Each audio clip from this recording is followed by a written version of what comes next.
हम लोग बचपन में एक कहावत सुनते थे कि पानी रे पानी तेरा रंग कैसा, जिसमें मिला उस जैसा।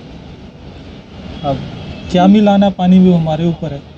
कुछ लोग शरबत बना के उसको पी लेते हैं, कुछ लोग बिस्लरी की बोतल बेचते हैं, उसमें इंडस्ट्री वाले केमिकल मिलाते हैं, कुछ लोग प्लास्टिक मिला देते हैं और जीव जंतुओं को हार्म करते हैं। दैट तो हमारे ऊपर है पानी का क्या करना है, लेकिन that's a source of life. And जब हम उसमें हार्मफुल चीज़ें मिलाते हैं और उसको पोल्यूट करते हैं, then it became disastrous for everything. तो आज का जो डिस्कशन है हमारा, ये वाटर कंजर्वेशन के ऊपर रहने वाला है। और मेरे साथ आज डॉक्टर देवव्रती चक्रवर्ती हैं। She is a biotechnologist and she is currently staying in Hyderabad. मेरा नाम डॉक्टर देवव्रती चक्रवर्ती है। मेरा बैकग्राउंड बायोटेक्नोलॉजी है, लेकिन हमेशा से मैंने इंडिजिनस जर्मप्लाज्म के ऊपर ही काम किया है। हमारे जो भारत के एरोमेटिक राइस है, जिसका यूज़ हमारे अलग अलग खान पान में होता रहता है। अलग अलग उत्सव के दौरान हम लोग उसका व्यवहार करते रहते हैं खाना बनाने में, पूजा के लिए। ऐसे राइस वैरायटीज़ पे मैंने काम किया है मेरे पीएचडी के दौरान। उसके बाद मैंने एनजीओ के साथ काम किया है, जिसके थ्रू मैंने सस्टेनेबल एग्रीकल्चरल टेक्निक्स के ऊपर, different kinds of water harvesting techniques के ऊपर, different kind of natural resource management के ऊपर मैंने काम किया है। उसके बाद कोरोना के दौरान मैं हैदराबाद में आई। ICRISAT which is a institute for work on semi arid tropics, वहाँ पे मेरा पोस्ट डॉक्टरेट हुआ है। And after that in 2022 I have started my own startup called Naturophilia Agrotech Private Limited। सबसे पहला मेरा ये क्वेश्चन है कि मैम, जब हम पानी की बात करते हैं तो इंसान बहुत टाइम से ऐसी अनोखी जगह पे रहते हैं जहाँ सर्वाइवल के लिए दिक्कत बहुत ज़्यादा होती है। जैसे कुछ लोग डेजर्ट में रहते हैं, कुछ लोग पहाड़ों में रहते हैं। अभी हमारे महाराष्ट्र में भी टेक्नोलॉजी हटा दे, पानी की तो दिक्कत होती है हर जगह। तो पुराने समय से ही बहुत ऐसी पानी को बचाने की जो हमारी टेक्निक इवोल्व हुई है। तो क्या आप बता सकते हैं कि पुराने समय की टेक्निक कौन कौन सी है पानी बचाने जी? सबसे ज़्यादा तो मुझे याद आता है हड़प्पा मोहनजोदड़ो की बात, जहाँ पे हम लोग बचपन से पढ़ते आ रहे हैं कि they had excellent drainage system. उनका ड्रेनेज का ये सिस्टम अभी भी इतना अच्छे से प्रिजर्व्ड है कि देखा जा सकता है। तो वो तो सबसे अच्छा, सबसे पुराना एग्जाम्पल में, इंडिया का सबसे पुराना एग्जाम्पल में से आएगा। और एक है, एक कावेरी रिवर पे एक डैम है जो कि चोला डायनेस्टी के टाइम पे बनाया गया था। तो वो बहुत ही पुराना डैम है, लेकिन वो अभी भी एकदम अच्छे से काम करती है।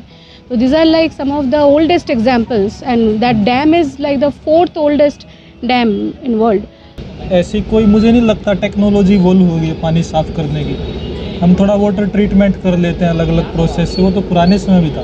जैसे मैं राजस्थान में जाता हूँ या हमारे एरिया में, तो उनमें क्लियरली ऐसे, हम हरियाणा में उनको जोहड़ बोलते हैं, कि जैसे हम हैदराबाद में विजिट किया स्टेपवेल है। तो उसके बाद मैंने कहीं जगह पढ़ा भी है बुक्स में कि पुराने टाइम में लोग वाटर जो ड्रिप इरीगेशन है ना, उसको भी करते थे इंस्टेड ऑफ पाइप, लेकिन वो बैम्बू यूज़ करते थे वाटर रिडक्शन के लिए। तो इतनी सब सारी टेक्निक है, एंड मैं तो बोलूँगा उनका यूज़ भी हमें करना चाहिए। जी, अभी भी उनमें से कुछ टेक्निक्स काफ़ी सारे आपको राजस्थान में देखने को मिलेंगे। जैसे कि झालरा, जो रानी की बावड़ी, बहुत फेमस एक स्टेपल है।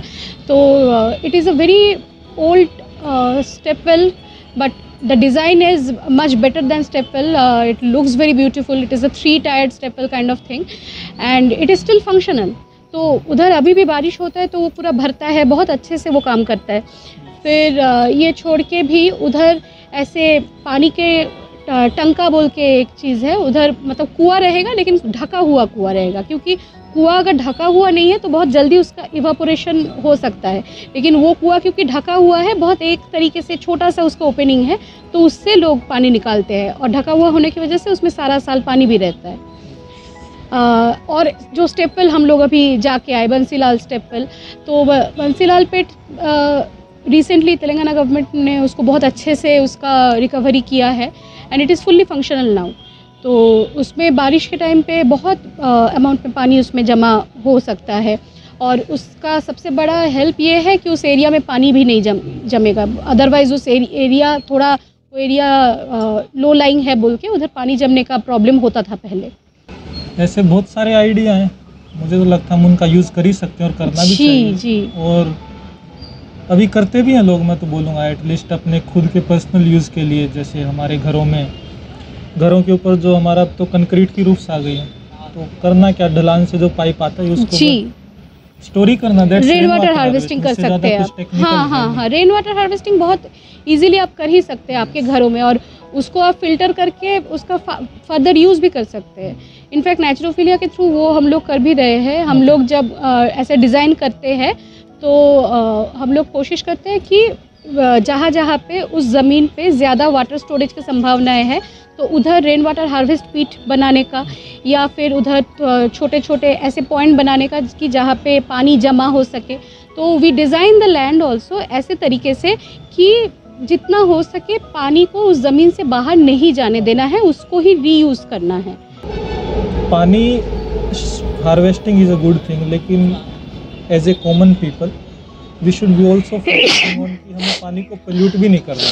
क्योंकि जब भी हम आजकल हमारे कितना भी मेजर सिटी हो, हर सिटी में कोई भी रिवर है, आजकल उसको कोई रिवर तो बोलता नहीं, सब उसको नाला बोलते हैं। जैसे हैदराबाद में मूसी रिवर, पुणे में मूला मुठा रिवर है, दिल्ली में यमुना होगी जी, वो टोटल भयंकर पोल्यूशन ड्रेनेज है, वो उसको कोई रिवर बोलेगा नहीं। तो as a common people our responsibility हमारी यही होनी चाहिए कि उसमें प्लास्टिक ना डालो, हम तो वही। और एक चीज़ बोलना चाहूँगी कि जितना हो सके अभी काफ़ी सारे भारतीय कंपनीज ऐसे प्रोडक्ट्स बना रहे हैं जिसमें केमिकल्स नहीं है, तो ऐसे लोकल कंपनीज, तो सपोर्ट दोज लोकल कंपनीज। आपके आसपास ऐसे बहुत लोग हैं जो छोटे छोटे ऐसे बिजनेस कर रहे हैं जिसमें बिना केमिकल्स के आपका ऐसा हाथ धोने का चीज़ बना रहे हैं, कपड़ा धोने का साबुन बना रहे हैं जिसमें बिल्कुल भी केमिकल्स नहीं है। तो वो केमिकल ना होने की वजह से वो पानी को पोल्यूट भी नहीं करता है। तो ऐसे चीज़ों का यूज़ आप कीजिए, फिर अल्टीमेटली इससे आपको ही फ़ायदा होगा, क्योंकि जो पानी पोल्यूटेड है वो अगर आपके शरीर में जाएगा तो आपका ही शरीर का प्रॉब्लम बढ़ेगा, और इसीलिए इतना सारा नॉन कम्युनिकेबल डिजीज़ का इतना ज़्यादा केसेस आ भी रहे हैं उभर के, अलॉन्ग विद स्किन डिजीजेज। मैं हमारे गांव में गया था, गांव के पास जो शहर है तो उसमें कैंसर की समस्या बहुत ज़्यादा जी। तो जो वहाँ के गंदे नाले हैं, अब गंदे नाला है तो उसमें से तो भी पानी ज़मीन में जाएगा जी। तो कई जगह तो जब समरसीबल वगैरह लगाते हैं, कई जगह तो ऐसे काला पानी निकलता है, तो वो that's not a good thing, और वो कार्सिजेनिक भी होता है। जी, बहुत कार्सिनोजेनिक होता है, तो बहुत ज़्यादा बीमारी क्रिएट करता है। तो मैम आप क्या बोलना चाहोगे कि as a common people what should be our responsibility? First responsibility should be कि प्लास्टिक, सिंगल यूज़ प्लास्टिक खास करके जिसमें वेजिटेबल्स वगैरह या छोटे कुछ भी सामान वगैरह बांध के दिया जाता है, जो इमीडिएटली फेंक देते हैं लोग, वो यूज़ करना बंद करना चाहिए। आप लोग कृपया अपने घर से निकलते वक्त एक बैग लेके चले। एक बैग लेके चलने में ज़्यादा कुछ तकलीफ तो होता नहीं है, तो लेकिन उससे बहुत पोल्यूशन बच सकता है। आपके जो ड्रेनेज ऑलरेडी सिस्टम में है वो चोक्ड हो जाते हैं because of this single use plastic severely. तो ये एक सबसे बड़ा काम हम लोग कर सकते हैं। दूसरा है कि ऐसे प्रोडक्ट्स थोड़ा ढूंढ के आपके आसपास देखिए कि ऐसे प्रोडक्ट्स क्या क्या है। खादी के भी काफ़ी ऐसे अच्छे प्रोडक्ट्स हैं जहाँ पे बहुत केमिकल्स कम है, लेकिन जैसे पुराने ज़माने में इनफैक्ट अभी भी वो लौट के आ रहा है कि शैम्पू ना यूज़ करके ये आंवला पाउडर और रीठा का पाउडर मिला के, आंवला रीठा शिकाकाई का पाउडर मिला के यूज़ करना, क्योंकि इवन शैम्पू में भी बहुत हार्श केमिकल्स होते हैं और उसके वजह से लोगों के बहुत बाल झड़ते हैं। इनफैक्ट रिसेंटली एक केस हुआ था शायद महाराष्ट्र में ही, जहाँ तक मुझे याद आ रहा है, कि लेड पॉइजनिंग की वजह से एक पूरा गाँव गंजा हो गया था। Yes, I know.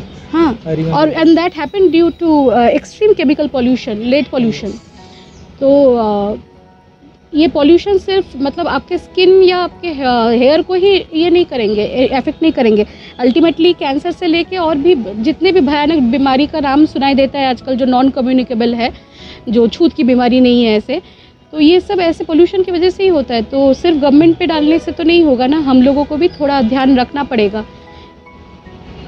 Sure.